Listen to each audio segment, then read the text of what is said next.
Levels. Shit, I forgot. Oh shit. Oh crap. Levels is good. I'm good. Man, I forgot we can't cuss in the first 30 seconds. Is that what? Well, yeah, I tried not to. You probably can come down a little bit. I probably can come down a little bit. All right, I came down a hair. I done came down. Shout out to Houston. Hey, shout out to Houston, man. Shout out to. Okay, hold on. I think we did that before. No, we. There's a lot that I have to ask you. But let me. You know what? I would just ask before we even do the intro. If you were in a situation where there was a significant female rapper that was bad as hell, boy, I know what you're getting at. Go ahead. And she told you, hey, don't tell nobody what you about to see. And then another bad female comes into the said vehicle. And then they proceed to have fun with each other in multiple ways. Would you sue her? If she take the fork out my hand and tell me to sit my fat ass down, maybe. Okay. All right, empty crates. I got a super hot take about her too, but I think I better not say that. Should I do the branding first? Should we just get it out the way now? I don't think he shot her. All right, what's next, man? What we got? Ooh, empty crates. Music podcast among such other things. I feel like I will say this. I feel like we'll never know what really happened, but it's unfortunate how that shit went. So that's really all I got. I'm not saying anything else about it. Not yeah. We ain't even started yet. We sure ain't. But anyway, Empty Crates, musical podcast among such other things. I am one of your ecstatic hosts to be here, King ELJAY, here with the homie, the canceled homie, Chef Boyardee. Oh man, Gut in the building. He didn't want to say Gut this time because what he just said. I know, but what had happened was the camera got stuck and I just needed audio, whatever. Oh, okay, I got you. Yeah. I got you. For sure. I feel it. That being said, we appreciate y'all for being here, man. This is a light work presentation situation. What else we usually say at the beginning? You could be anywhere else in the world, but you are here with us. We don't ever take that for granted. We genuinely appreciate y'all tuning in with us every week or every other week. You know how it goes sometimes. I mean, we only missed one. Like we didn't miss. Technically, we didn't miss, y'all. We didn't miss. The missing episode is coming. It is. It's soon. And everybody want to know how the bracket turned out. I did have a couple of folks like, "Oh, y'all just not gonna just tell us what happened with the bracket." I'm like, "Oh, you was listening? It's coming. It's coming, y'all. It's coming." Shout out to you, girl. Hey, girl. Hey, girl. Hey, girl. Shout out to you listening, girl. Hey, shout out to you. It's coming. I promise. I keep it a buck. I had all the files to edit and I couldn't edit it. Just straight up. I see. Now the way you explaining that is gonna make me upset. You had all the files, but you said they wouldn't work on your computer. So did they actually work? Or right. So no, they didn't. Let me be clear. So there's several files that's in this particular instance because of the person we had on. Several is an understatement. Several is undercutting the hell out of it. And so the main file, which is about 2 hours and some change, literally on my end cuts out after like 55 minutes. On Gut's end, it's all there. It's like 2 hours. It's like the whole thing. And so it literally, we went back and forth like 2 or 3 times. And he was like, it's there. And I'm like, it's not. This is the exact file, bro. It's here on my side. I sent him pictures, showed him the waveform. I'm like, bro, it's not here. I don't know what to tell you. And I'm like, bro, just zoom out. I promise it's there. And I'm like, it's not. It's not. And so literally, I was like, bro, you want to edit it? You want to edit this one since I can't? And he was like, yeah, I figured it out. I'm like, all right. So I sent everything that I had over, including sound effects and everything. And I'm like, it's on you. So it's coming, y'all. So it's coming as it's ready. Because I can't wait to listen to the episode again because it's one of my favorite episodes we've done.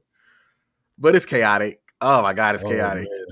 There's a couple of points that kind of circling back to the beginning of this pod.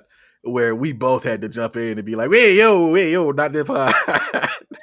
And that's crazy to say, considering the things we talk about on this pod. It was finna get into what my girl called it, red pill territory. It was like, nah, we ain't doing that. Yeah, that's a good way to put it. Yeah.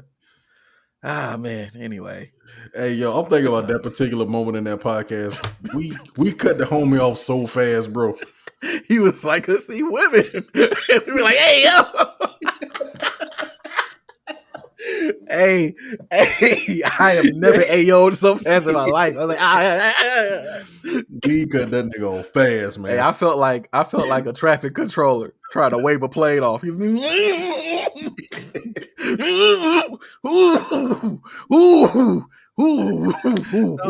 one. Yeah, that it was different. It was different. Yeah. Nah, it was a fun episode though, genuinely. Let me ask you, man, since we're obligated to talk about it, since it is an official response and he is being threatened by Tupac's estate now. Did you hear the tailor-made response from Drake? Fuck Drake and the Clicky Clan. Oh, never mind. Okay. That's a Tupac reference. Never mind. I see what you did there. Something light. Yeah. No, I ain't hear it, man.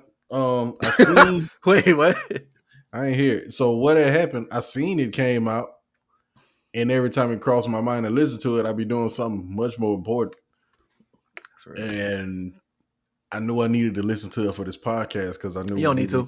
Let me stop you right there. You don't need to listen to it. Well, I didn't. So cool. Bet. I heard about it. I heard what he AI Tupac's and Snoop's voice. Yeah. Which is real.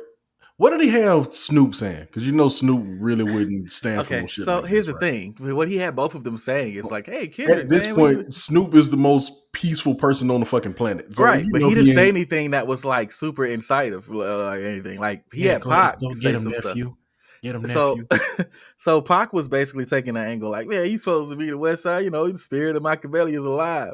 And it's in a nigga under 5'5". So it's got to be you. I heard it on the Joe Budden pod. It's got to be true, right? Taking shots at Joe Budden at the same time because he likes to do that. And he was basically so easy to take shots at. Valid, but yeah. And so he was basically doing the whole like, hey man, you supposed to be the West Coast savior. Why come you ain't responding to people who supposedly pressing you? And then that's too easy because you didn't respond to me, Pop. So and Tupac responds what he wants. Too easy. Pac.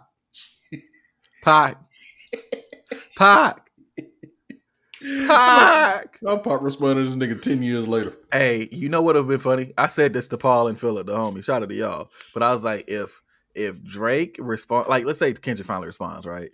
And shout out to the actual homie Phil. Yeah. And what if Drake responds and the first thing he does and he's like, dot. I laugh so hard. Because there's so many things you can meme about with Kendrick. There's so many things, which is why he didn't have to do AI anyway. But then he had Snoop come had Snoop come from on. Jurassic 5. Soup doggy dog. But he had Snoop come on, and Snoop the first thing he said was like, nephew. I told you gonna say nephew, bro. Of course, that was the first bar, and he was basically talking about, I gave you the crown, gave you the torch at the House of Blues. You're supposed to be doing like this. And then Drake actually comes on and then raps and talks about how he likes to, how Kendrick liked to rap, say something and then disappear. And he's like, no, this time you following through. and it's basically just pressure to apply to him, which I'm cool with. But Drake can rap, so he don't have to do theatrics. But so can Kendrick. Yeah, but Kendrick, like, okay. Since we here, here's my thing. All right, my bottom line thing here. Drake can rap. Kendrick can rap. But Drake is trying to control perception. His whole career has been based off perception. That's been his whole thing. Even in a situation with Pusha T and all of that, perception was big, which is why like Drake responded to the cover art of when they had him on blackface because perception's important. I got an argument to that, but go ahead. Yeah.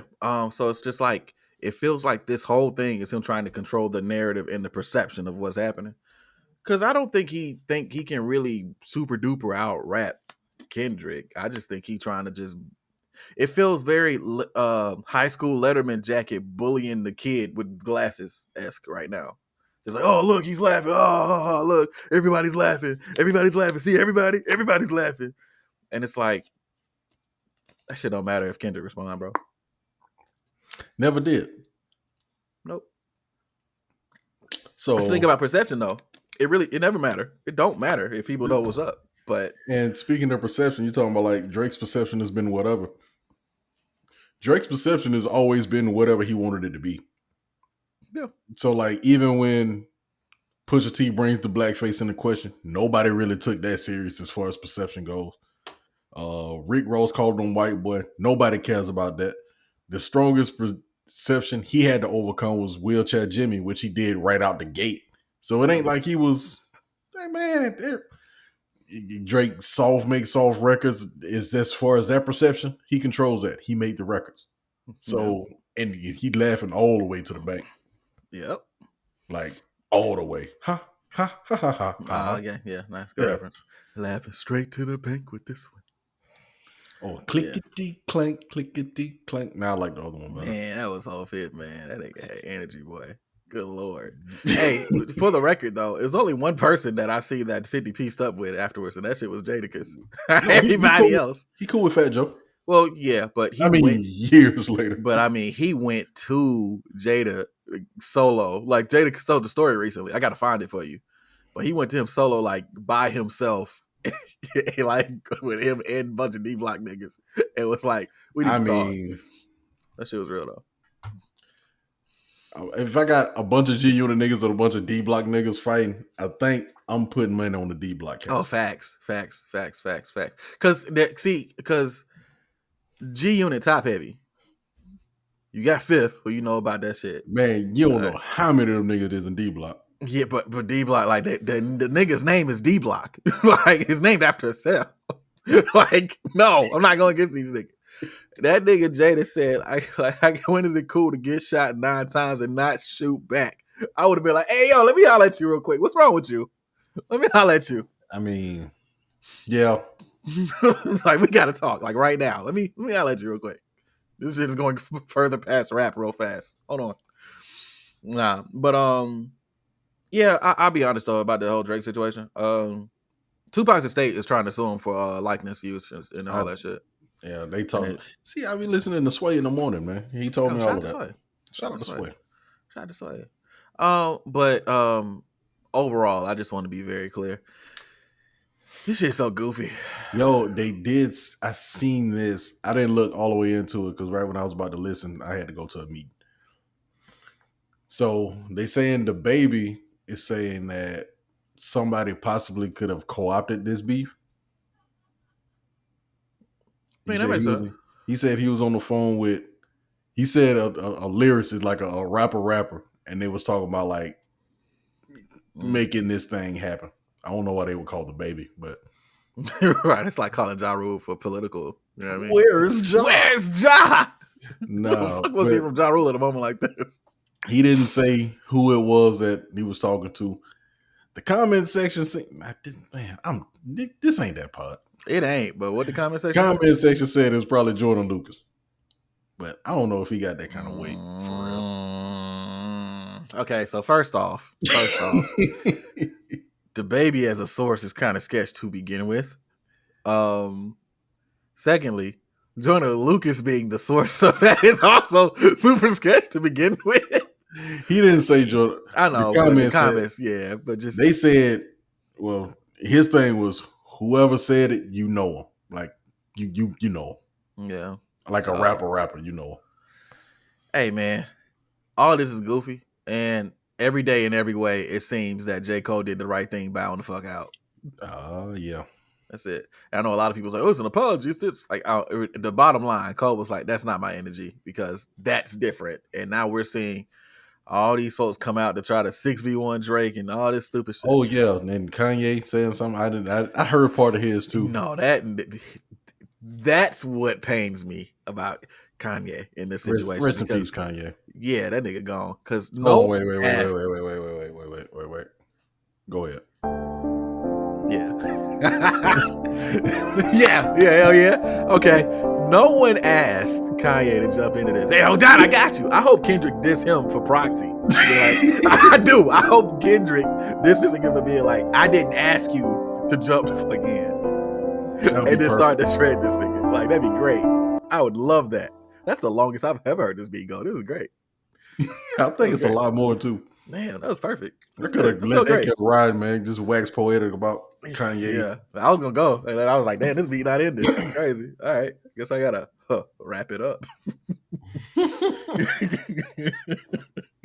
I am your conscience. Doug Williams ain't been the same since, bro. What was it? Doug Williams, Doug Christie, Doug Williams. Get him, Doug. Get him, Doug.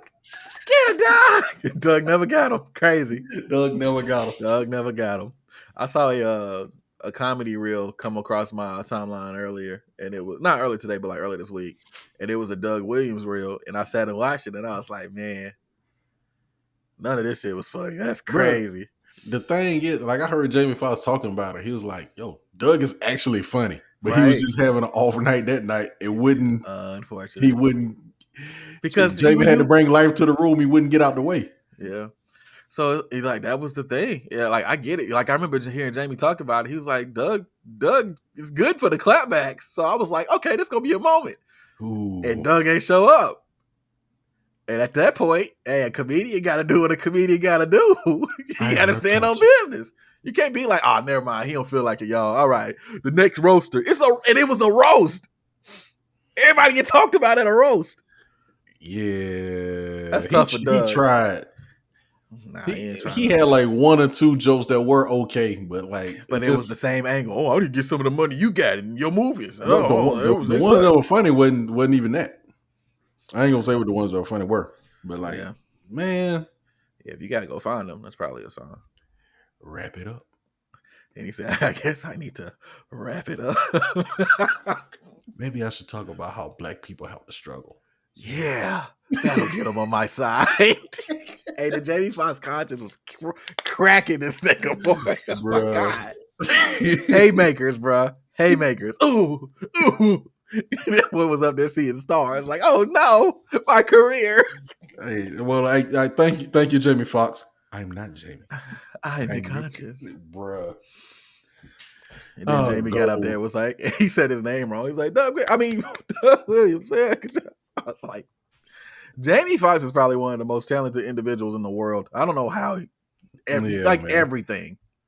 I didn't know that he actually was blind. Like he made, like not blind per se, but he was he put eyes closed. Basically like cataracts in his eyes so he couldn't see. Right. So he couldn't see to play Ray. That's crazy to me. Ghostface tried to tell y'all, man. Man, I didn't know he was like, I know he was a talented actor, but I didn't know he was like a method actor like that. That's like, I heard him say he's not a method actor, but he wanted to make sure he could play that part. Okay, but he nailed it. I mean, but that's method acting though. Like, just I guess he can do it. No, a method actor is like, that's one thing to be Ray Charles and put the cataracts in when you filming. They say method acting is like, what's my boy, the weird ass dude who got his bed shit on, Johnny Depp.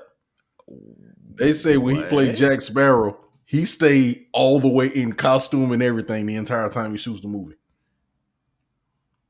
Okay, Jamie did that for Ray. Jack Sparrow, bro. I get what you're saying. But by that definition, Jamie Foxx did like 95% of that for Ray. So I can understand how people would confuse the two. When did he ever take him out like when he wasn't shooting? No, the whole time he was on set, he had it on. You said on set. They were on set like 19 hours a day. They say Johnny Depp be having this shit on when he offset, bro. That's crazy. You see Jack Sparrow walking to a Target. Pre-cap. This is gonna be the wildest cut where people like listen to this episode and be like, what did we miss? Like, yeah, a lot. Because it's like the recap, but it's at the beginning. Oh man. Oh y'all man, missed so much already. Ah man, hey man, when the Patreon launches, you should invest. You should invest. That's all I'll say. You should invest. Oh yeah, sponsored by Health Aid Kombucha again today. Shout out to that. I got the Pure Life, the Nestle on me. You feel me? Ginger lemon. This is bussin'. This is good. The kombucha don't have like a taste to me. Am I tripping? Yes. All right. For sure. Different brands taste different though. Like some are way better than others. Okay. So I've only had it like one time, and I was like, I had this some ain't shit called like Dr. Brew or something. Then that wasn't it. Health Aid. Go with Health Aid. That's the one. Sound right. Anyway, shout out to Pure Life. Pre-cap. It's like the recap. Let's at the beginning. The 3 things we're talking about today, man. We decided since music was kind of slowing down to kind of go back and talk about some projects that are close to us at least. So we're dealing with one of Gut's favorite projects with Atmospheres. You can't imagine how much fun we're having. Hey. We're gonna talk about one of my favorite projects, Method Man and Redman's Blackout, the first one. Important. The first one. And then we also got a interesting eliminator / question concerning feature artists that we saw on social media the other day. So we'll talk about that a little bit to wrap this thing up. So yeah, man. What do you want to start with, man? Start with Atmosphere? We're gonna start with Method Red. Shoot. Let's go with Method Red. Method Red? All right, let me see if I can find always bet on Blackout first. Bars. Scuffle my boots, fucking with you. It's the Blackout. It's the Blackout. Blow my anaconda like Nirvana. Marijuana got pictures on their knees and they cabanas. All right, hold on. Let me find Blackout. Method Man. There it is. Here we go. I got a blurb. Ready? Yeah, let's get it. All right. Wow, why is this up? My Adobe is still up. I'm sorry. This could be definitely freezing up my shit. Apologies. Probably. That's got to be like a memory hog for sure. Yeah. I just closed it. No, has it been open like the past 2 weeks? No, hell no. Oh. Just today. I've been intensely working on shit today. Like today's been like a work day for me. Yeah. Oh, I got the Adobe Suite again now. Now that I'm back working at the spot. Oh, shout out to that. Yeah. That's how I ended up recording what I recorded. Oh, really? Yeah. Word. Good old Adobe Audition. Hey, taking me back to humble beginnings. I still use Audition and import the files out when I'm doing music. So humble beginnings, bro. It works. You feel me? It works. I was using Adobe Audition 1.5 when it came out. Like this was right after it was switched from Cool Edit Pro. Oh, that was back there. That was back in the day. Yeah. We go way back like car seats. So holy fam. I was like, holy. Bro, I was using Adobe Audition 1.5 and I think FL Studio that might have been 5. Was it 5? I think I started on 5. Okay, because I had 6. I think 6. No, was it 6 or 8 that came along? I can't remember. But I was later to the game than most, but yeah, because people were charging too much for beats, and I was like, this is 3 layers and a loop. I'm not paying you $200 for this. Fuck out of here. Niggas were trying to charge you $200 for a beat. Yep. Niggas still trying to charge $200 for a beat. I could understand paying $200 for a beat now. Yeah, if it's worth it. Depending. But if it's 3 layers in a sample loop, no, I'm gonna disagree because if it's 3 layers in a sample loop and they got them done in a way that's right, that's it's dope. Yeah. If it's original, or if it's like, I say original, if it's something that I really rock with, like, yeah, for sure. But I wouldn't just say that devalues a beat by just being like a loop and a couple of drums. Yeah, but again, it's got to be like done in a way that's actually dope. Like if it's just, when I'm saying it that way, I'm saying it to the degree of, you can tell when somebody's just quite literally just like, oh, here's something real fast I did in 4 minutes and no thinking. Here you go. Like, nah, I can, because of the fact that I mess with it, I can kind of tell. That's all. So yeah.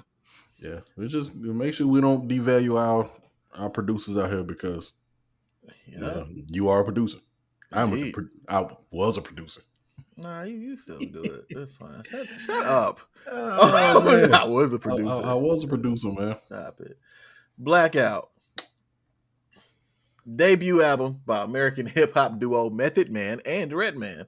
It's the first full-length release by Method Red after many collaborations, and the album continued a string of highly successful Def Jam releases in the late 1990s. The album debuted at number 3 on the US. Wow. What chart? That's crazy. Let's try that again. The album debuted at number 3 on the U.S. Billboard 200 with first week sales of 254,000 copies. That's kind of crazy, just all physical. Anyway, But you know what's crazy? That was kind of light for back in the day. Yeah, that was light though. Yeah. It served as a bit of a precursor to the 2001 major studio film How High. Interesting. Yeah, that's a stretch. That's kind of a stretch. Yeah, I was about to say. I mean, it came out before How High, but I wouldn't just call it a they weren't precursor. connected like that. No, like, it was just they made some music, and then after that, they had a. Yeah, I wouldn't say that. Yeah, I don't really like the rest of this blurb. Yeah, okay, here's something. Background. Blurbing now. Originally, the name of the album was to be America's Most Blunted and was advertised as that for months before the release, but they changed it to the more commercially acceptable Blackout.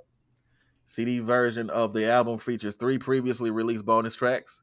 Well, Alright Y'all also appeared on Redman's solo album, Docs the Name 2000, Big Dogs from Method Man's Takao 2000 Judgment Day, and 1995's critically acclaimed single, How High. All right, I'm cool with that. Yeah, that's decent enough. I'll come back to those 3 songs later. Yeah, but that's decent enough. That's decent enough of a. Yeah, let me see. Give me 1 second. Take your time. Take your time. Shout out to GI. All right, so nah. GI so stupid. Shout out to GI Vegas. No, I gotta respond to that later. Because he not letting me off the hook. Because me and him talk about a lot of stuff that's like off the cuff that has to do with the scene. Right. And we got a pretty dope rapport, so we talk pretty honestly. And I told him something, and he was like, "All right, so who was this about?" And I was like, hey, "Ain't nobody important." And then he came back later and was like, "All right, so circling back to this. So who was this about?" Oh man, I respect it. Anyway, Blackout. Honestly, one of my favorite albums. One of the reasons why, outside of the fact that it has 2 of my favorite rappers on it, is because it was one of the first projects I really listened to that had the back and forth on it that I enjoy in music so much. Almost every song they complement each other. It's not somebody, and what's the crazy thing about it is that they both rapping their ass off, and it's just sometimes at the end of a song you can't even tell who won. I don't even know, nigga. This shit was a draw. And it's just I genuinely enjoy it, like the spirit that went into the album of them just being like, let's just have some fun and we can just show our full powers and just go crazy on this mug. And it wasn't a lot of people rapping like they were either at the time, in my opinion. So that was the reason why I was like, it'd be cool to revisit to see what you got to think about it and kind of go from that. So right. I thought this was a cool album to listen to because you always talk highly on this album. This is your favorite album, am I correct? Yeah. So like you always talk highly of this album, and I knew some of the songs from it, but I never listened to the entire thing up until. I think it's one of my favorites. I think it's top 3. I have to sit and think of like what's really the other 2, but I know for a fact that when I mention favorites, this one pops in my head first. So. Yeah, man. So it was good to get us a good listen. So man, yeah. We'll let's talk about it. All right, indeed. I mean, where you want to start? Like, I guess I'll just ask you overall what you think of it, because because both of these albums that we're going to talk about, it's like I got general things to say about them, but like I'm kind of going to play off of what you think because it's really interesting. Like because both albums are fundamentally different. Oh yeah, they're different. They're very different. Yeah. I thought this album was really dope, man. For a lot of the reasons you said. They played off each other well. They were really rapping. Eric Sermon kind of stuck his foot in the production. And what I really appreciated about the production as a whole, we got one good RZA beat here too. Of the 2. I guess this might just be a late 90s, 2000s thing, which kind of made me feel like, damn, am I getting old for real? Is my taste, has my palate shifted to this? But anyway, a lot of the production was fairly simple. Like, yeah, I guess it's kind of Eric Sermon style. It was a lot of bleep, bleep, bleep, bleep, bleep kind of beats. Yeah. But the beats were pretty simple, which really let the rap stand front and center. Yeah. And I don't think it could have been any better than it was. Like there was a couple of songs I'm like, I'll take a leave. Yeah. But all in all, man, I see why this is one of your favorite albums. I ain't gonna say it's one of my favorites, but I definitely listened to it several times. Like I will go back to it. So plus, like I said, it's got songs on here I was already just familiar with. The Rock Wilder. Yeah. Come on, bro. That was Rock Wilder. That is canon in hip hop history. Yeah, that's canon. That's canon. And we ain't talking about Don either. But shout out to Don Cannon though. Shout out to Don Cannon. No diss there. A person that make a beat with a loop and like 1-2 drums on it, Don Cannon. His beats are worth more than $200. Yeah, for sure. But also the loop and the drums is fire. So look at the Go Crazy beat. Yeah. Yeah, but even with that, the way that the beat and everything and how it goes back and forth is dope. Like it does exactly what it's supposed to do. Go back and forth. That's a 2-bar loop. The entire right. beat. That's what I mean by go back and forth between the 2 bars. Like it just okay. But that's worth more than $200. Yeah. That's it. Yeah, but no, I get what you try to say, but it's still producers out here that's faking the funk, and so I'm not letting them off the hook. But don't let them off the hook. Yeah, but like for people that actually produce and put time into it and make it dope, they know I ain't talking to them. Yeah, don't get offended. If you get offended, I'm talking about you, nigga. Hit dog or holler. Right. Hey, shout out to Paul, man. When he said that about Now You Wonder way back in the day, I just knew he was talking about me. I got upset at Paul. Shout out to Paul.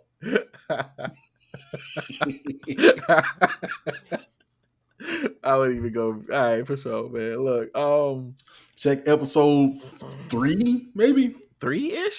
Thank you very much. It's the thank you very much joint with the we talked about May the Lord Watch on it. Yeah, that's right. Yeah, it's that episode. So yeah. Couple of my favorite songs ever on this project. Wow You. Yep. Wow You. The Rottweiler, of course. And I'm very, very, very biased to the 4 Seasons, just because I like 4 Seasons a lot. Because it's one of the few times where I hear that was hard, man. I didn't expect that because I was just letting it play, right? So I didn't see the features on there. Yeah. And I know what time period this was, so I knew LL was. This is what, a little bit past Phenomenon era, maybe. Yeah. It's 99. This is Deep Blue January 1st, 1999, mind you.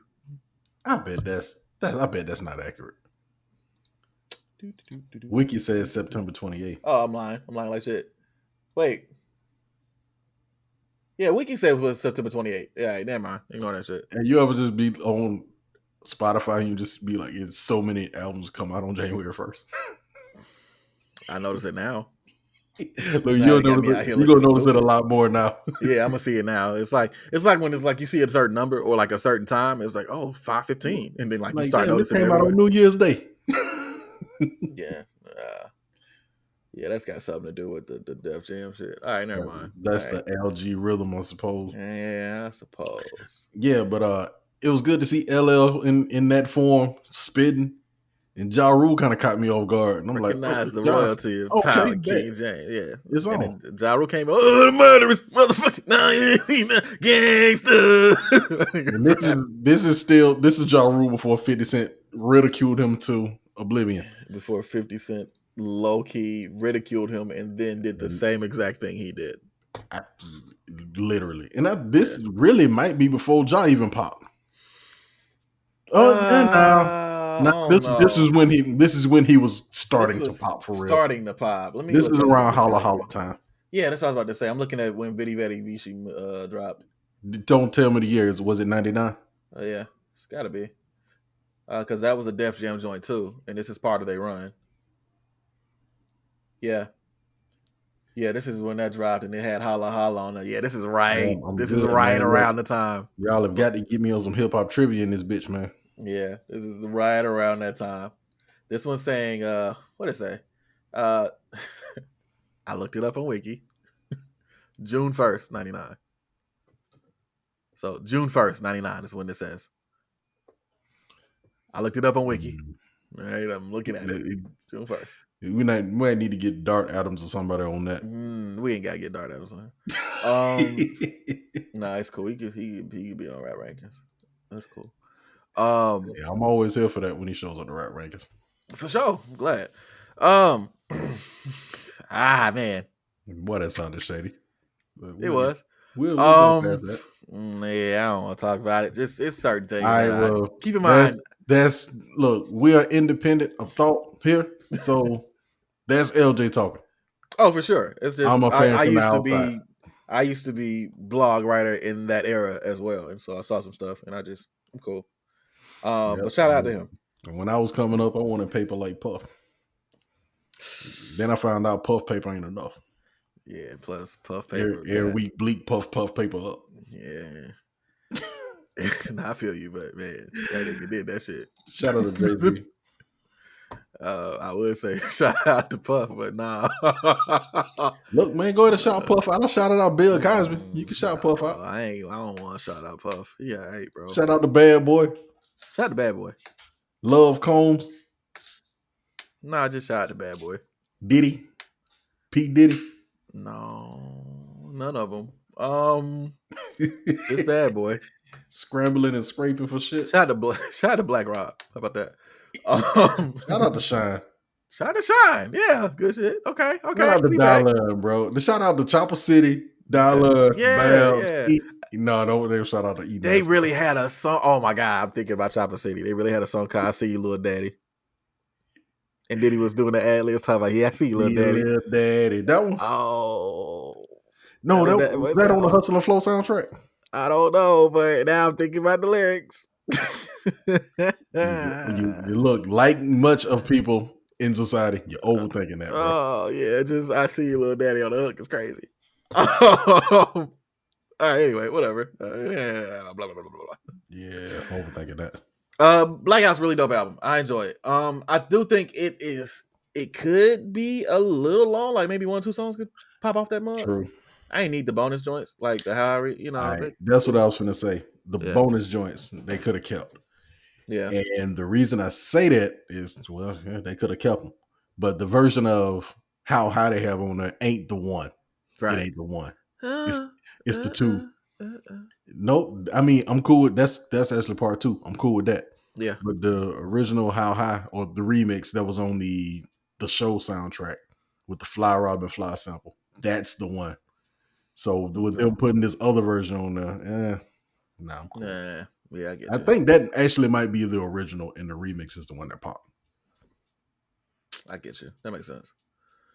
Yeah, man. Trying to think if there's anything else that notable happened on this. Missy Elliott popped up on here. Was there anything else? Nah, it was a Def Jam ass album, bro. But it just, I just enjoyed it. It was good though. It was super good. Ghostface showed up. Ghostface did show up on the not so good RZA beat, but whatever. The Run for Cover. Yeah. That's the one. I like Serial Killer so much more. Yeah, Serial Killer was cool when they did their thing on it, bro. That's murder. Kill. That might be one of my favorite songs on the project. Yeah, that's it. My favorite part is I like when people put little details when people are rapping, right? Meth has one part where he's rapping and then like he finishes the bar and then the beat drops and he's like, yeah. And he like keeps going. Like it's hard to me. Man, I can't remember what Pocket he presence, said, bro. But Redman got like 2 or 3 good funny jokes off in that song. Yeah. Happy birthday.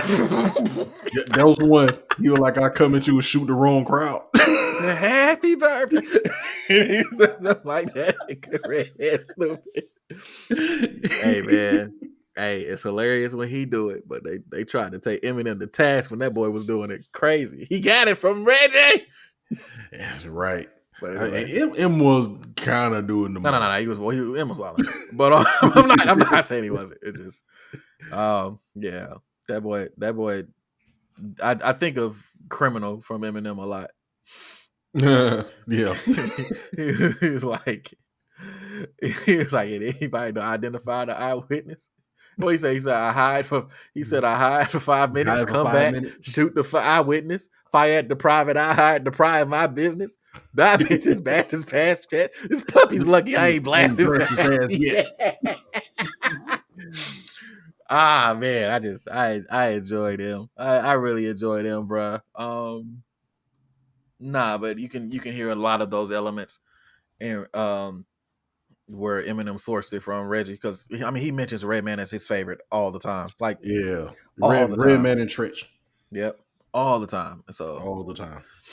So it actually holds weight because those two are also two artists that I really rock with too. You know what I mean? So it's like, I can hear it and it's super dope. So anyway, I don't have much to say about it. It's a dope album. If you've never listened to Method Man and Redman's Blackout, you should. A lot of the production is still, I say it's a time capsule of the time, but but the raps I feel like did not age poorly at all. I still think like raps wise and the way they was rapping is switching flows. Like I think of actually the title track Blackout, like how they kind of going back and forth with like the different pocket schemes and everything, like the whole verse and shit. I appreciate stuff like that. So if you like really rock with hip hop and like different flows and shit, I think this is just a good project for you. Good project for you. I found this interesting too, because we were talking about what to talk about this week, and one of the albums I brought up was X-Clan to the East Blackwards. And there are a couple of references to that, like on this album. The intro was a reference to it, and I was like, "Oh, okay, that's not cool." I'm gonna have to let you hear it one of these days. I'll put it on Pop Tracks, sure. So. Funny story.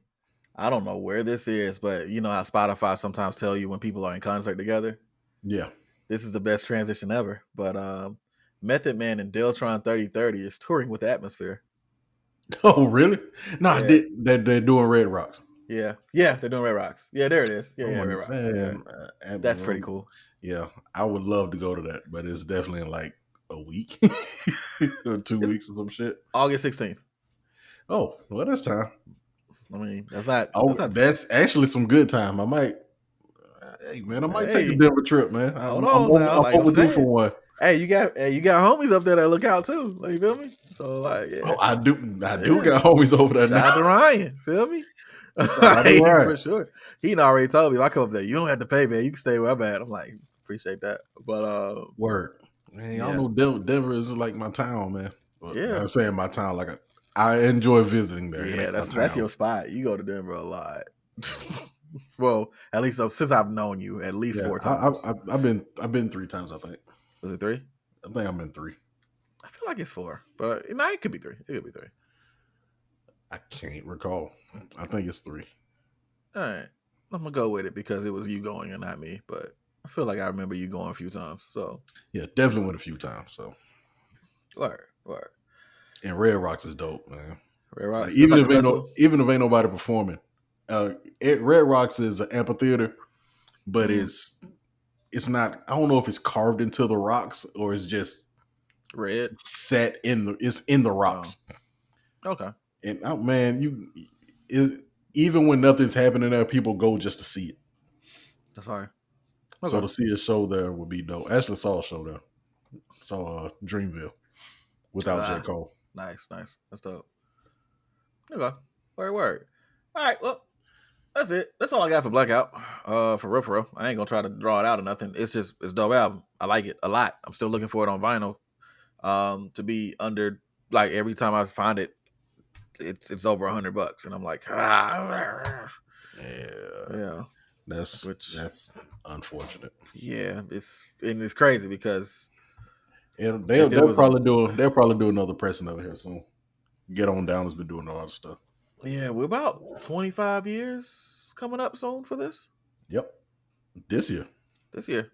Okay, I'll stash some money. You need to be looking out for the Meth and Red show because they'll probably do a couple shows. Yeah, that'd be dope. The one time I got to see Meth and Red, you've seen them. I've seen them. So okay, Rock the Bells. Second time I went, they were at Rock the Bells on the tour, and they did the whole Blackout album. Check this out. Did they walk on the crowd and all that shit? Nah, but they did climb they had the metal things, the speakers that went sideways on the stage like that. Like the shit Kid Cudi fell off. Yeah, like that. Perfect. Shout out to Kid Cudi. That's wild. I wasn't meaning to. Oh man, he did do that. That's crazy. And I got so excited. Like, yeah, you get it. Like, wait, no, that's yeah, like that. But derailed. So was Kid Cudi.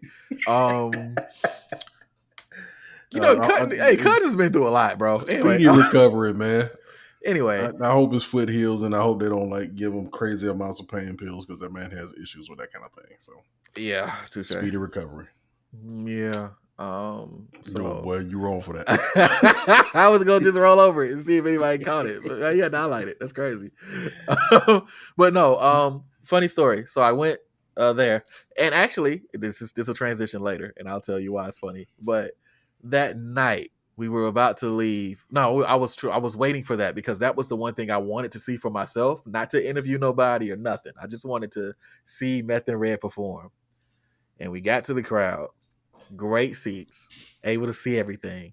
They're like 3 songs in, and my ex, who I was with at the time, she was there as I was working. Like, so she'd be out doing the shows and everything and enjoying it, and I'd be interviewing folks and talking to people and interviewing for All Hip Hop, right?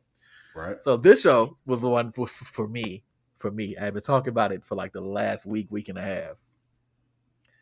We get 2 to 3 songs in. Suddenly, she pulled it on my shirt. I can't stand. I'm like, what? What do you mean you can't stand? And she's like, I'm looking at it, I'm like, oh, she's high as fuck off contact. Like, what the fuck? Because the crowd's blunted. Man, and I'm like, I ain't finna say nothing disrespectful. And I'm like, you just sit your head down. That's all you. What? Look, you got to sleep this shit off. Yo. Like, I had every thought in my brain. I was like, oh, see, how do I handle this? You never smoked though. Yeah, but if you had been knowing what being high feels like, you would have just told her, "Hey, just sit down, calm with me, some water." I've never been high, so you never been high. You don't know that. My approach, I'm just like, damn. Do we need to sit down? There's no seating. I'm like, oh, there's a ground. There's not really any ground either. I'm like, man, if she sit her ass on that ground, people will make space. I seen it happen. Well, that was so many years ago. So when we ended up happening, we ended up leaving. Bruh. And so like 3 songs in, gave up the good spots. As I was leaving, somebody was like, "You sure, bro?" And I'm like, "Nope, I'm not sure." Like, so I'm borderline carrying, because she's super small, right? So I'm borderline. She's like on my back, and as I'm walking out and I'm almost to the car, I hear it, do do do do do do, and I'm just like, I'm about to cry. Man. And like, I legit got in the car and like played it off, but I think I think legitimately on the way back I cried like a little bit. I was just like, fuck, bro. Like, I was so hurt, bro. And the next day, we got back to the hotel and everything, and the next day there was like one more show. He was like, "Oh, we going out?" I was like, "I'm going by myself."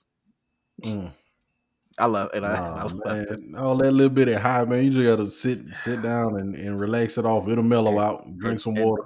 And to this day, I have never seen anywhere near me when they perform Blackout. Hurt.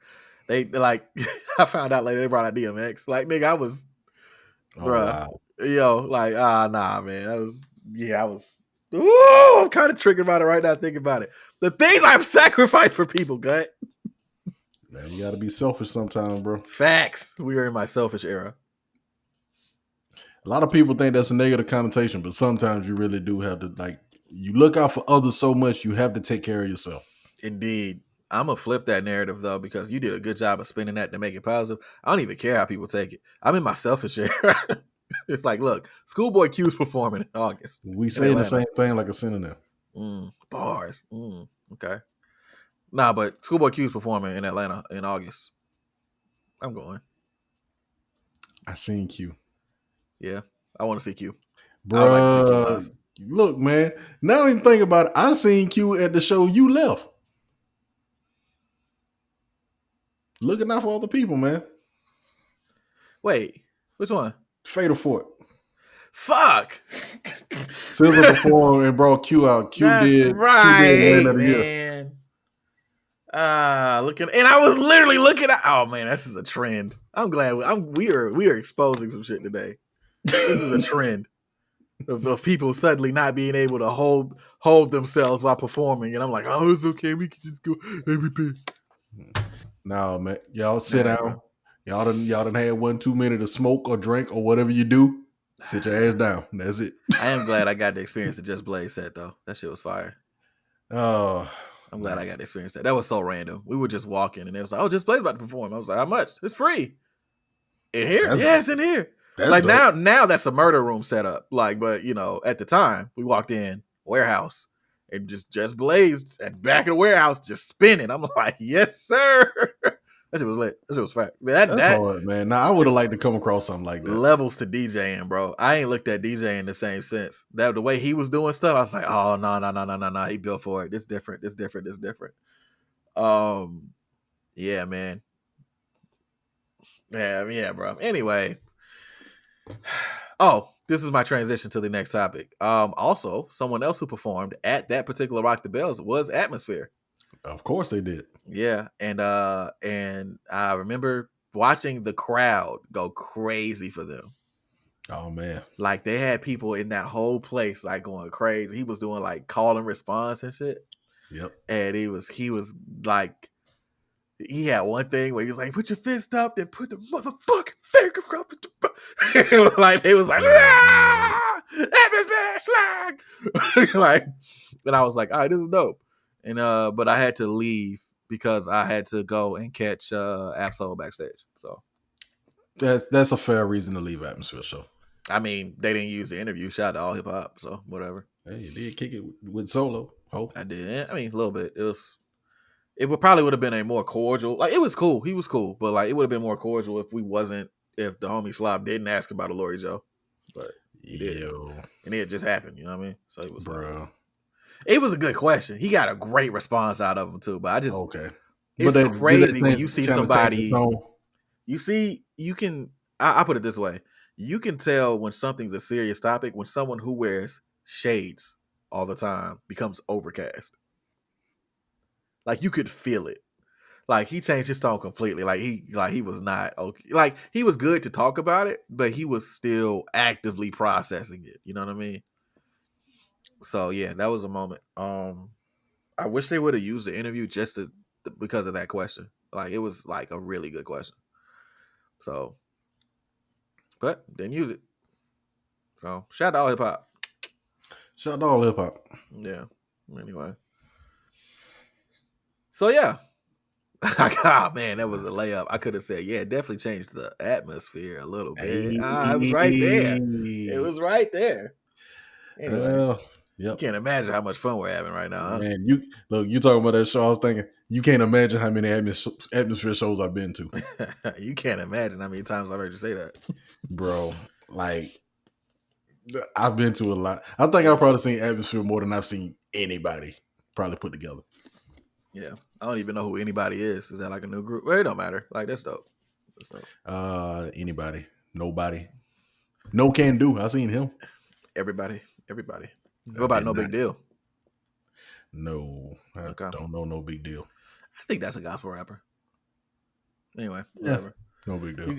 Your turn. You got a blurb? I do not. You want to just freestyle it? Look, I don't have a blurb, but I have a review. I'm gonna read part of this review. Okay.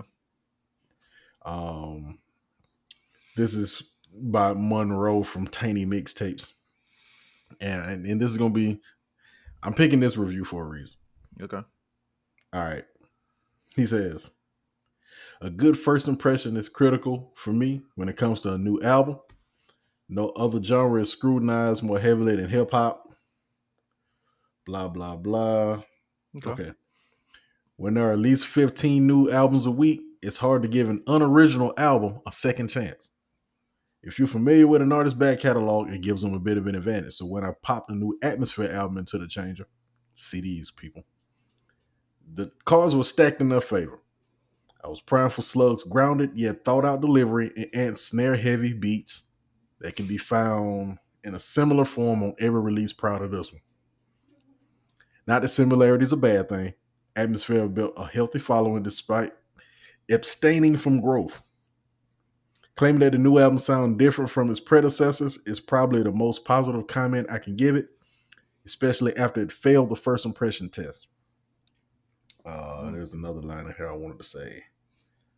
And he's talking about this album, right? All right, let me go on. Yeah. The rest of this album pulls together from different eras of hip hop, which weaves together into a cohesive product that should reach a new audience outside of the existing hardcore fan base. Unfortunately, the focal point of the album is not on the music, but instead on Slug's lyrics, which have matured slower than Ant's production. The important part of this was Ant weaves together in a cohesive product that should reach a new audience outside the existing hardcore fan base. That's important because it did. This is what drew me to Atmosphere. This is the first album of theirs I heard. If in what's his name? In Monroe's words, if their mission was to pull in a new audience, they did a damn good job with me. This album, you can't imagine how much fun we're having. Dropped in 2005. Rhyme Sayers Entertainment. Metacritic gives it a 77, which indicates generally favorable reviews. And Hip Hop Golden Age ranked it as the 4th best album of the year. It came out October 4th, 2005. How I found this, I always think about like what did I find first? This is MySpace. I can't remember whether I found Lil Brother, Murs, or Atmosphere first. I think I found Murs first. Murs and Lil Brother. Because of Ninth Wonder. Right. That makes sense. You go to Murs' page. If people don't remember how MySpace was laid up, right? Set up. What a time. You can go to MySpace. God. If somebody had a music page, it'll have up to 4 songs on it. Bet. So Murs' page linked me to Felt's page, which is Murs and Slug, which had 20 Answers and Dirty Girl on it. Those 2 songs. I go to Atmosphere's page from there, and they have Say Hey There and what else? Pour Me Another. Listen to these 2 songs. I'm like, I'm in my super underground. I don't listen to the radio. Blah blah blah. I was in that era of my life. Yeah, you still like kinda, but I get you. This is like junior. Oh boy, I was bad then. I mean, that's fair, but it's like junior, senior year of high school for me. So when I found this song, I was listening to it. The beats were crazy. They were like dirty and dusty, sample heavy, but the rapping was so introspective and to me and self-deprecating in a way, but it still had a poeticism about it. I'm like, wait a minute, man, I gotta know more. I became an Atmosphere fan from there.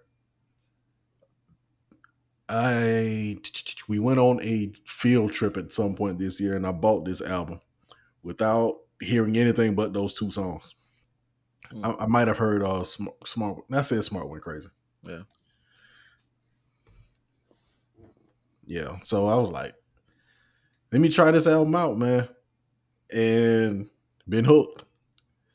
Okay. It's hard for me to put into words a lot about this album. Production wise, is very boom bappy. Yeah, for sure. Which is not a bad thing. Not a bad thing. No, not a bad thing. Which is crazy because their previous albums were much more like they were talking about snare production. It was much more like drum and snare heavy on the previous albums, which I definitely went back and listened to after that. But this album does present like a kind of gateway to get into what they were about, but it was a lot more palatable than the easier stuff, the earlier stuff to me. Slug did his thing in terms of being lyrical. There was some funny moments here. There was some like really self-conscious or self-aware stuff happening on this album. Yeah. A lot of his a lot of the songs mean something, but they'll veil to something different, which is something he continues to do throughout his career. Yeah, man. I'm gonna let you have it. Go ahead and see what you think about it. What you thought about it. All right. So out the gate, as soon as it started up, I said, "Oh, Fight Night 3." The Rival was featured on Fight Night round 3. It was one of the intro songs. And so as soon as it started, I was like, "Oh, the round." I was like, "Oh, I know this shit, nigga. Okay, we locked in. All right, word." And then it went from that into Panic Attack, and I'm like, okay, rocking so far. And then about halfway through Panic Attack, then I realized, oh, they're doing the whole, oh, this got double meaning shit. Let me go back. So yeah. Right. And I didn't realize that till like way later. Yeah, but like because I listened to what was the project before that I like with Steven and shit? What was that nigga name? A$AP Rock. Yeah, since I ain't listened to that, I caught it earlier this time because in the A$AP Rock joint, I ain't catch that one for like 3-4 tracks. I think I'm documented saying that.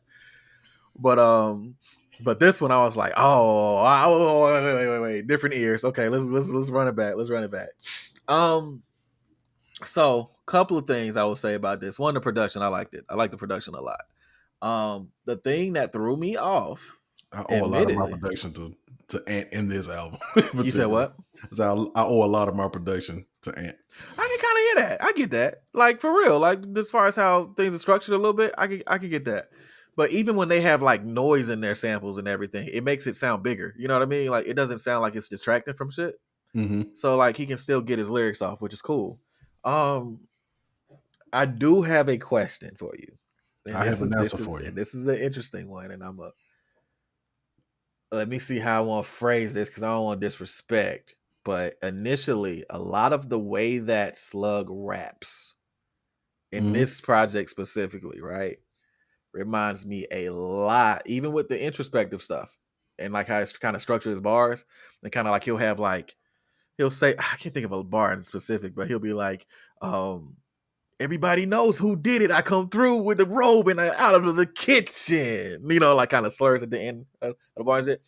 I just made that shit up. He didn't say that on the project. I promise. No, he didn't say that. Yeah, I was just making some shit. I was just giving you like an idea of how he raps, right? A lot of it reminds me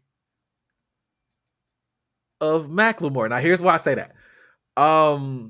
Like the way that he's like structuring his bars and everything. It's like I feel like they both have a lot of the same influences, so it kind of comes from that a little bit. I can see where you say some of that at. Yeah. So, but it's like I had to be careful saying that because supposed to be like, oh, you comparing to Macklemore? No, don't. And to be fair, Macklemore can rap. He's just corny as shit. Yeah, that's fair. But even a lot of the he is corny to that degree. But Mac can rap and Mac can put together songs pretty solid too. It's just the persona. It's very similar how I feel about Joyner Lucas. Joyner Lucas can rap. That nigga pen is nice. That nigga corny. Like, and I don't like, and I can say that like with 100% like in my chest. Like I feel like I would have to meet Joyner to be like, let me talk to you. You know what I mean? I don't think that Macklemore is as corny. I just think he white. So whatever. Like that's wild. That's wild to say, but just I don't know how else to say it. It's not a corny aspect. It's just like, oh, that's just how he is, type shit. So got you.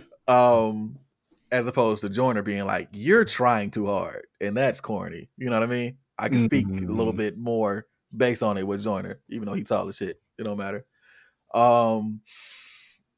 But this album, as far as that, because of how he was rapping and everything, it threw me a little bit, but not a lot of bit.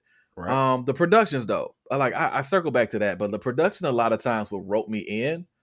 And even with the songs where he was like having introspective stuff happening, like musical chairs being a double and all that. What was the joint where he was talking about the girl that got killed that night? That night. All right. It's cool being able to. I appreciate songs where people go in with quote unquote no concept and just kind of write through it. So I appreciated that joint. I looked it up afterwards, like to see what he was talking about. Now?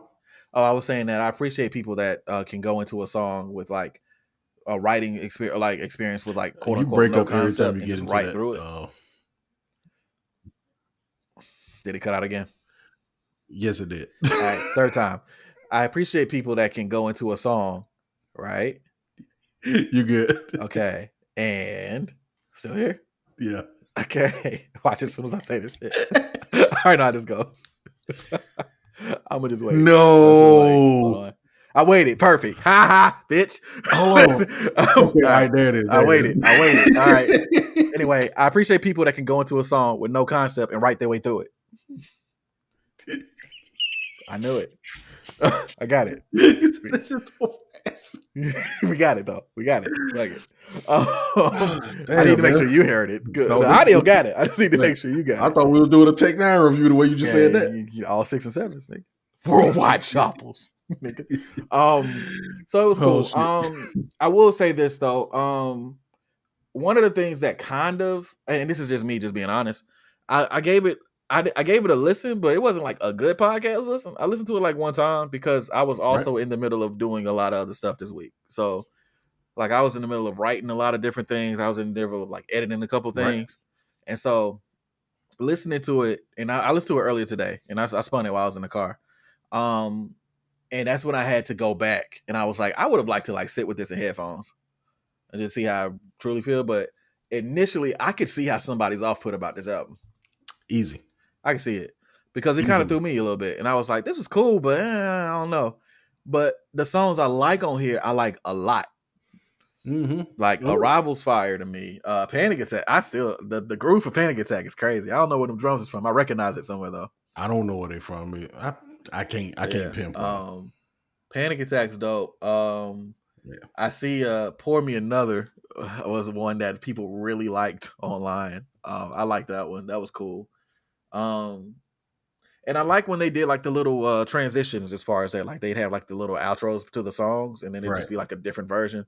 I think they did it on Get Fly, right? It was another joint too that they did it on. Like they did it like a few times. It was like a recurring theme. The way they put together albums is dope.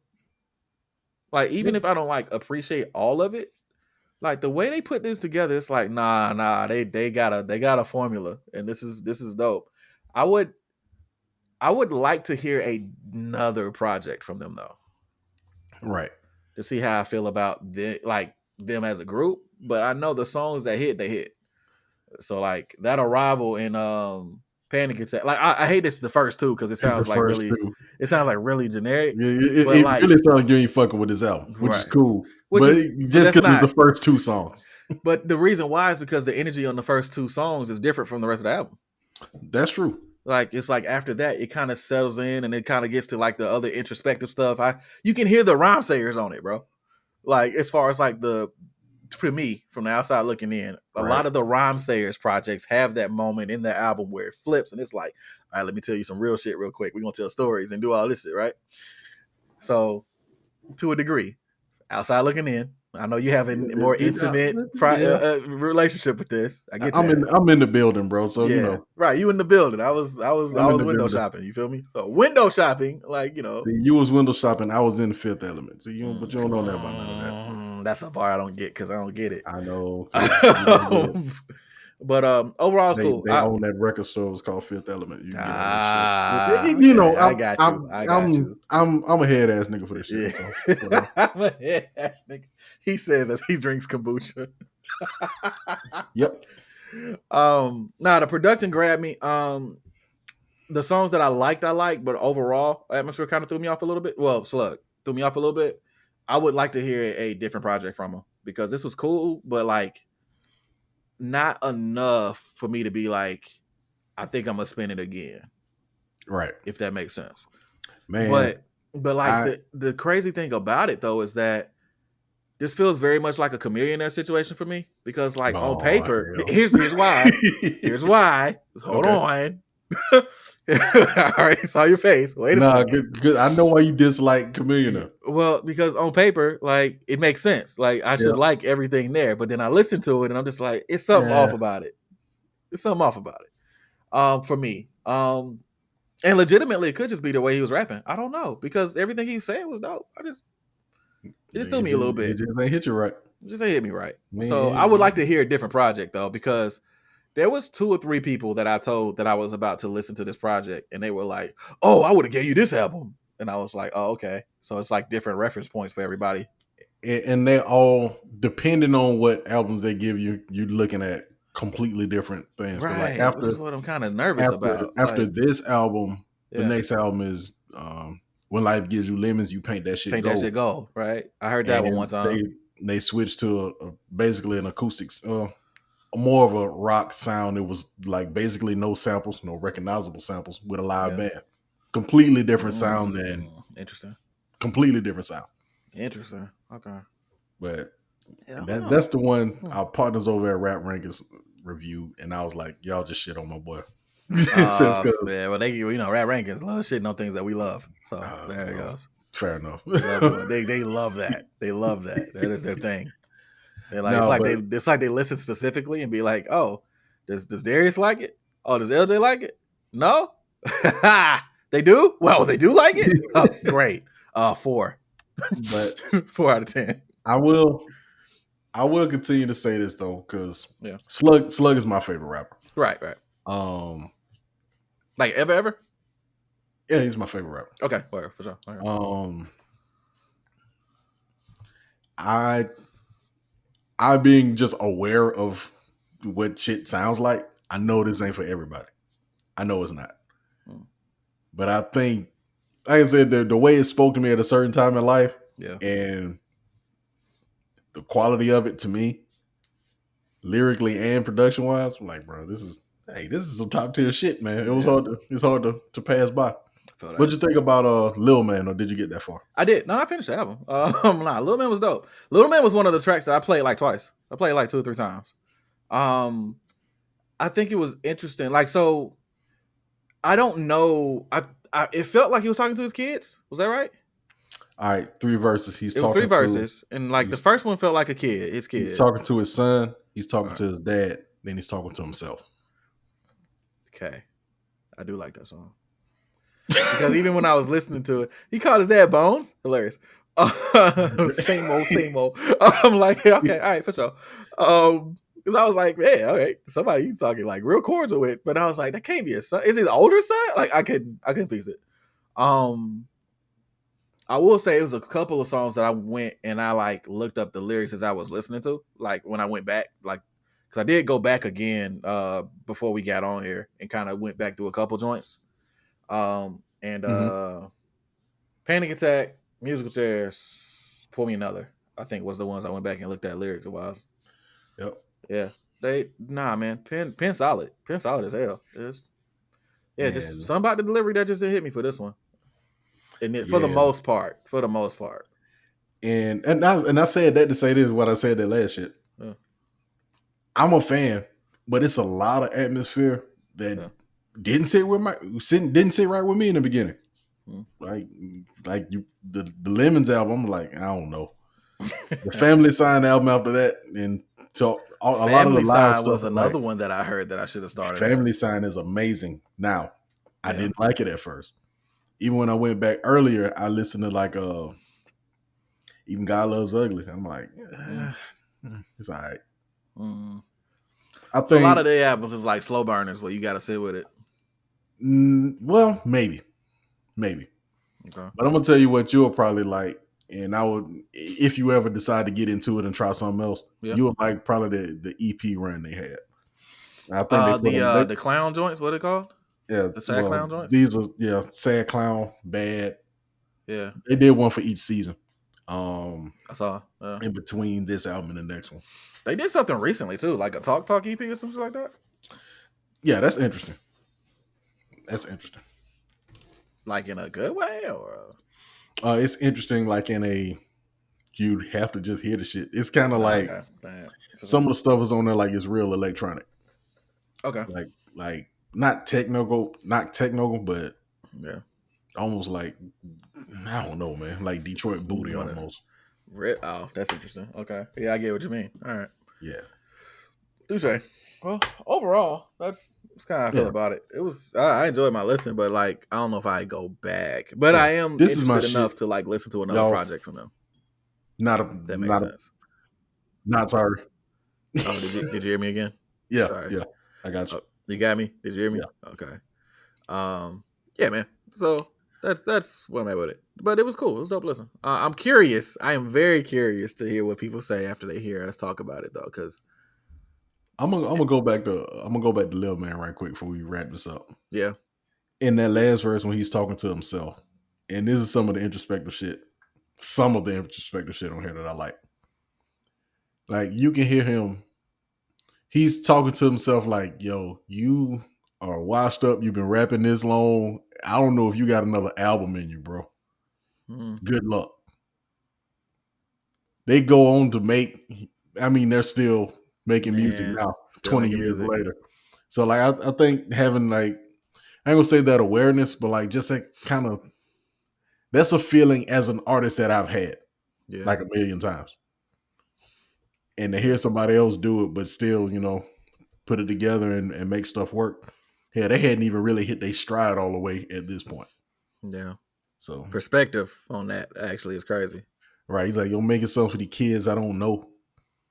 And later on he gets to a point he was like, all right, I'm making music for my peers. Now I'm making music and all of the crowd look like my children. So I gotta change the way I'm doing things, or I gotta adjust the way I tell stories, or I gotta tell them from different perspectives and shit like that. So it's pretty cool, man. Just following that trajectory. For sure. Or as Marshawn Lynch says, trajectory. Trajectory. My dad say he like twisted it. He put a W in it. Shit funny. Right. He can't even mimic it. It's like twisted. I'm like, you're actually making this harder. That's crazy. Oh man. Just adding extra letters is crazy to me. I don't know. Is that just some southern shit? It might be. Like twisted. Yeah. But like he said twisted. But it's like an R in there when he says it too. It's like a twisted. It's crazy. You got him say it. Sometimes I hear people like my dad. Sometimes he don't do it as much now, but I catch him. Instead of saying like screw, he'll say strew. Everything else is fine. Like, it's wild. It's just electricity for this. For I just say this nigga. It's crazy. But my dad, it's like, bro, I reference people crazy. That's wild. So you play that electricity bill. Electricity, man. You know what? He say power for that. Yeah, I'm sure he does. Yeah, I can confirm. All right, hey man, let's get to this. Oh man, I forgot we were doing that. This fun one, yeah, man. I know we've been talking for a minute, but we can knock this out. Gonna get the fuck out of here, cuz. You feel me? Get the fuck out of here. Get the fuck, man. Hey man. Yeah. All right. More Tech 9, man. Yeah. Okay. So, are we counting the caption at the very top that say 7-minute song on the hitboard? We ain't gotta do that, do we? I ain't gotta do that. I ain't gotta do that because immediately I don't want to hear none of them. You acting like Hit Boy, No. I'd be cool with Big Sean on it. Big Sean actually got a couple joints with Hit Boy that's fire. Like he got one that he did recently. That's called. Let me go back to. I gotta find a picture now. Oh no! Hey, if you hit the top of the iPhone, you can press that. I had to find your name in here first. ELJAY. I don't even know how you reference it. Is it just that's crazy. All right. So that stands for Leon. Shout out to my cousin, dumbass. Oh my god, she really said that shit. I didn't even know they stood for that. Man, leave me alone. It's just like I got a couple of folks now that's just like all like, man, I heard some of your music's really good. This is really good, and I was like, you just wouldn't listen, huh?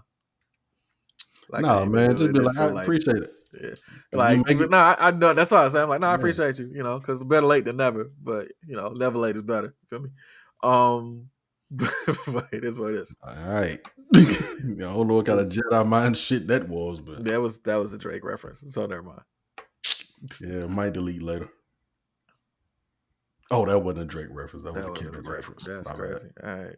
That was a Cole reference. But no, it was a Kendrick reference. I know what it's at. Right. Hey, you want to talk about this because I don't know all the people that's in this picture. All right, look.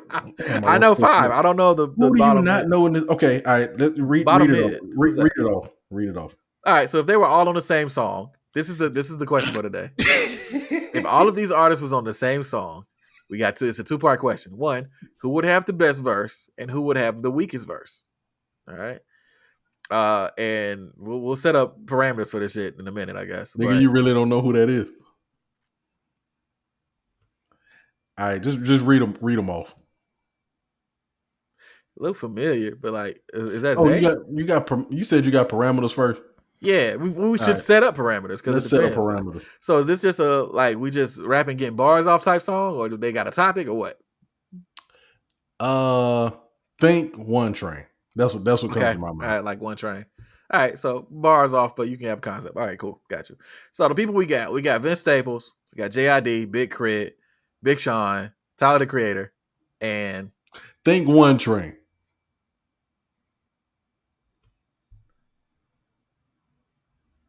Man, that's Joey Badass, bro. Oh, he got hair now. That's why I don't recognize this nigga. He got a hat on, LJ. What are you talking about? But like, man? I don't recognize this nigga, man. I told you like 3 times. Look, it is what it is. I don't know. I did not know who this nigga was. Look, listen. All right. All right. I'm curious if I go in the comments if anybody else recognize. I just want to see if it's just me. It can just be me. That's fine. All right, you said Think One Train. I still was like, oh yeah, okay, like the song concept, cool. Word. That wasn't even what you were saying. Oh man, you tried like 3 times. I tried. Yeah, it is what it is. No, Crit on One Train too, but Crit wasn't on that twice. Yeah. So I guess starting off, who would have the best verse out of these 6? Best verse. So I'm gonna go ahead and say now, I don't think Vince Staples would have the best or the worst verse in this situation. I agree. I think he'd be middle of like what's happening as far as this.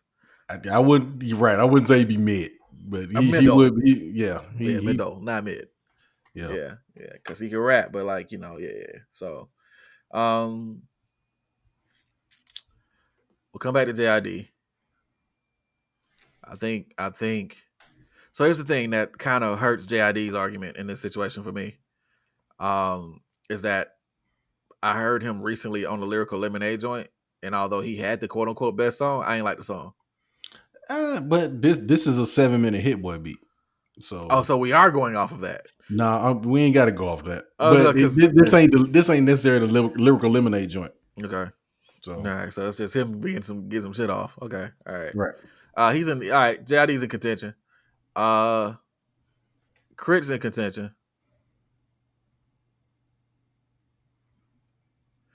Damn, depending on what version of Big Sean we get, bro. Yeah. I mean, what version? We're gonna assume Prime, like, oh, this is super crazy, superpowers. Okay. Big Sean. All right. And then Joey Badass, and then you got Tyler the Creator. Man, for me, it would depend on what kind of energy they bringing. If Crit brings Mount Olympus energy, he'll have the best verse. Or he bring One Train energy. If he bring One Train energy, he'll have the best his verse was dope. Yeah. Still a Yellow was kind of slid. Nigga, that's my Yellow. All them niggas slid, bro. Yeah, One Train was hard. One Train was hard. Actually, I think the weakest link on One Train was Joey Badass, but that's saying a lot. Even though I liked his verse, but yeah, I liked his verse. I'll be honest, man, because that's the second question. Actually, Rocky might have been the worst on the song, but it was his song. Yeah, but Rocky still not saying a whole lot because they all killed it. Yeah, pocket presence and stuff kind of carry a lot of the particulars for Rocky usually carry him with his raps, not necessarily what he's saying. So that's always been the thing with ASAP Rocky. So it's like, oh, it sound good, he flowing, and that's he don't be saying shit. Man, if they had to do this shit today though, I'm probably gonna say Tyler, man. Best or worst? I'm probably gonna say Tyler had a best verse. It's between Tyler and JID for me. For best. Right. And I ain't mad at that. And honestly, the more I think about it, it's like I think about Tyler's verse on Rusty. I think about this nigga coming through on the Maxo Cream joint. I think about that's the nigga rap name is Maxo Cream. That's unfortunate. But here we are. Coming through on Maxo Cream. Yeah, I told you. Bro. I said the whole statement was unfortunate. I paused it. But look, that's that nigga rap name. I don't know what to tell you. Damn, gotta fly, gotta kill. Man, I just think listen, like what Tyler did on his last album and the estate sale. Like when he showed up to rap, that nigga showed up to rap. That nigga raps, bro. and he's entertaining with the raps too. Like Yeah. even when he what was the joint? Cash in, cash out, cash in, cash out. Like the Pharrell joint he stepped on, right? Killed that shit. Nah, man, fuck it. I think Tyler. I think Tyler will get it, man. I think Tyler 1, JID 2, Big Sean, and Crit tie for 3 for best verse. Well, y'all crazy. Vince gonna have 3. All right, let's go. Let's go to worst. Let's go to worst. Agree. Oh, worst, Joey Badass. Let's go. Not even close. I mean, it's like it'll still be dope, but like, nah, it's Joey Badass. You wasn't even gonna think about that. I did. That was me thinking about it. It's Joey Badass. Okay. Tell me why it would not be Joey Badass. I think that's a better argument. Why would it not be better? Because it could be Big Sean if he on some corny shit. That's fair. Okay, that's a valid argument. Any other arguments? No, even that argument is like it's dependent on if Big Sean shows up. But if they all show up, Joey Badass. It's gonna be Joey. Joey Badass. But like Joey shit gonna be dope. It's gonna be fine. It's gonna be solid. It's gonna be dope. I'm gonna enjoy it. It's not gonna detract from the song at all. But if you're telling me to pick a worse, hey man, you ain't got to put the gun to my head. I got one. It's Joey. Damn, that was quick. I thought we were gonna have a discussion here. No, the first one was. I'm still down for the first discussion. Like as far as that, like especially that 2-3 slot. Like 1-2 Tyler JID for best for sure. Everything for 3, 4, and 5 is up for debate. And number 6 is Joey Badass. That's fair. So that's where I'm at with it. So trying to find the hierarchy of 3, 4, and 5, depending on what kind of beat, and depending on what the energy everybody bring in, all of that's got other factors. You know what I mean? But like if Vince come through with Mamacita energy, was that the name of the joint? The Future joint that he did? Yeah. Mamacita. He come through because that nigga was spitting on that shit. Been shooting, cold jumping, no practice. Like nigga, what? Run the bread, I'm an artesian. Like what are you talking about, nigga? But because of his cadence and how he was rapping, like folks ain't catch the bars. Like, nah, that boy. That's a lot of not Joey Badass. Damn, that's a lot of Vince Staples shit too. Yeah, facts. He say some like real clever shit a lot of time, but his delivery, you don't catch it. Yeah, because his delivery is like also very big in the whole it sounds good to the ears thing, right? So a lot of times you can just sit and vibe or whatever and just enjoy it, like Law of Averages. But you don't remember how you slid on Ride Out on the Blank Face album? Yeah. Oh, I do remember. Yeah. Baby D and Obi said, "Don't play with me." The fuck, yeah, nigga. Hey, the Law of Averages. Oh boy, was like Lil Wayne Carter when I called my 38. Kiss your baby in the face. You play by where I stand. Come on, dog. Man. Come on, dog. He said, "I'll put you on a shirt if you put me." He said, "I love you because you black. I only love your ass like that. I will put you on a shirt if you fuck me out my rap." You better talk to these niggas, man. Hey, I might have Vince 3. He don't get the credit he deserves, man. He really don't. I really might have Vince 3, bro. I have Vince 3. I'm gonna lock Vince 3 in. Okay, man. Let's go ahead and rank them all, man. Yeah, we here now. So one Tyler, 2 JID, 1, 2 Tyler JID. Number 3, I'm leaning Vince, bro. I'm leaning Vince. All right, 3 I got Vince. Okay, here we go. Which Crit and which Big Sean show up? It's gotta. Okay, so Big Sean, it's gotta be Lemonade Freestyle Big Sean, or like that era, like Superpower Big Sean shit, right? Bro, I fuck with Dark Sky Paradise Big Sean. Oh, me too. I forgot about Dark Sky Paradise. That shit was great. I'm gonna just that shit was great. I'm gonna throw Sean over Crit, and then put Joey last. But with that being said, this finna be a hard ass song. This song will be fire though. Even considering now recency, because Big Sean new shit is fire too. Precision. I still hadn't heard it yet. It's just the only thing I hate is him doing the pew pew on the hook. Everything else is and the Street Fighter shit. We talked about it. I did listen to that. He got off on that song, bro. You nitpicking on that man, bro. Yeah, because he got money. The fuck, like that nigga know about Street Fighter. I'm not. What that got to do with anything? Oh, the guy, the right thing would have still rhymed. Like, nah, he's got friends. They got to do better. Look, bro. You gotta let that one go. All right, fentanyl. Okay, fentanyl. All right, sure. I mean, but that's an English word. You know what I'm saying? So you get not a word. That's made up. It's the same syllable. It's imaginary. Nah, that shit. That only exists in the Street Fighter world. Oh, it's Japanese culture. Mm-hmm. Yeah, that's hey, what they say at the beginning of the Wild You video. Yeah, that's my story, and I'm sticking to it. Okay. Did the beat drop. Nice callback. 1, 2, 3, 4. Damn. Even with that though, I think I'm leaning crit 4. But I understand. I mean, 4 and 5 are toss up, bro. For the sake of the pod agreement, I go 4 with you. But man, that could go either way. That one genuinely can go either way, I think. Nah, but Big Sean definitely been snapping like actively recently. Yeah, man. Yeah. So it might be a little recency bias, but I'm okay with that. Recency bias.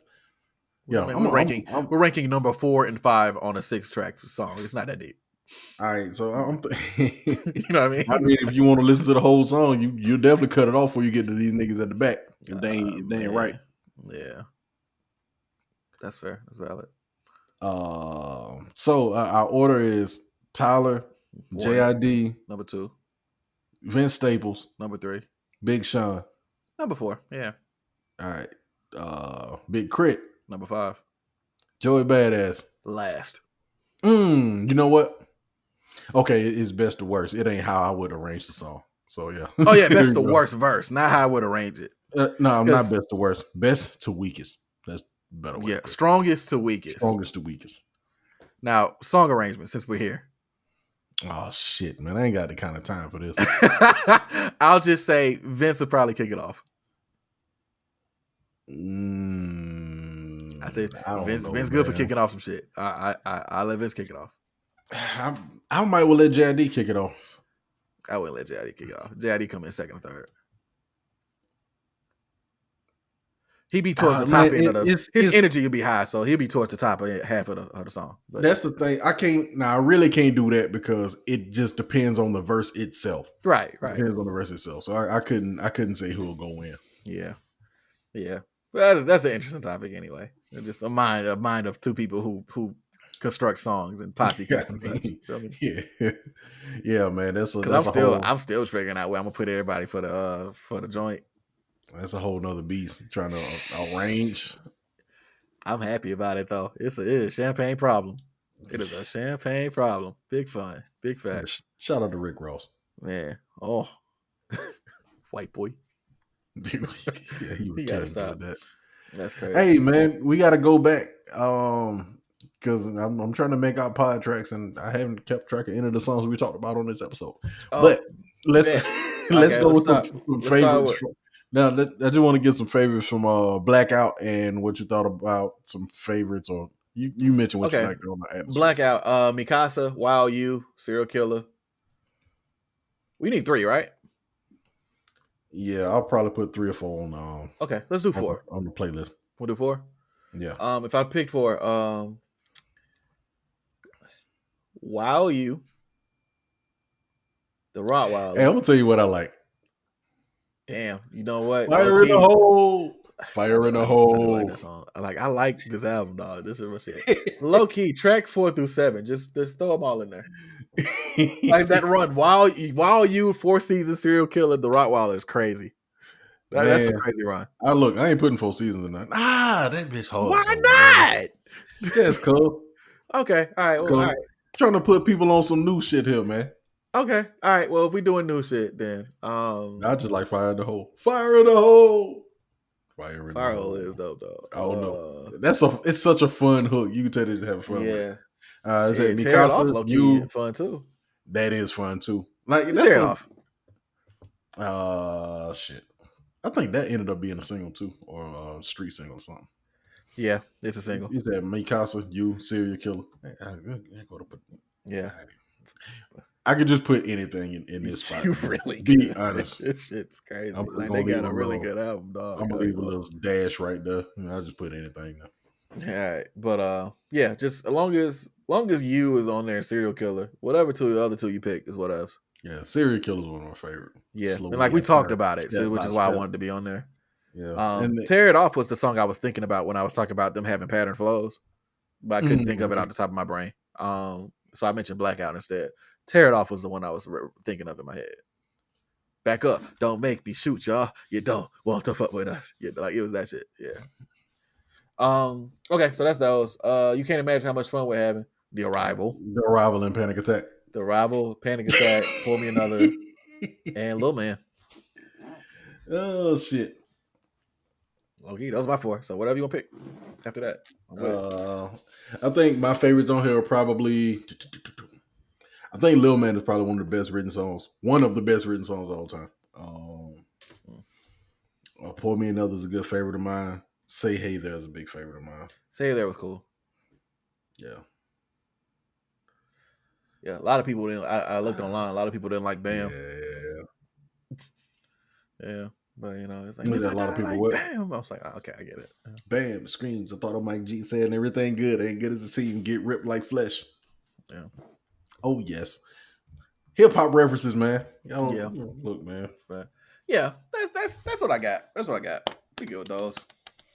Look, old buddy said in that review. Where do I still have it? Yeah, you'll like this. Ant turned the trick.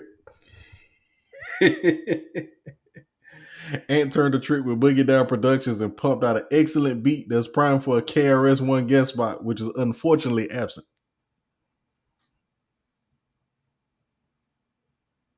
Y'all can't see me. I'm just nodding slowly. You didn't want the KRS feature? It's unfortunately absent. I think we've reached the end of the pod, don't you? No, man. I think we're good. You've reached the end of Empty Crates, musical podcast, among such other things. Shout out to KRS-One for not being there. We appreciate y'all for listening. Boy, do I got a KRS-One song for you. It showed up in one of Sway's mixes this morning, and I was like, wait a minute.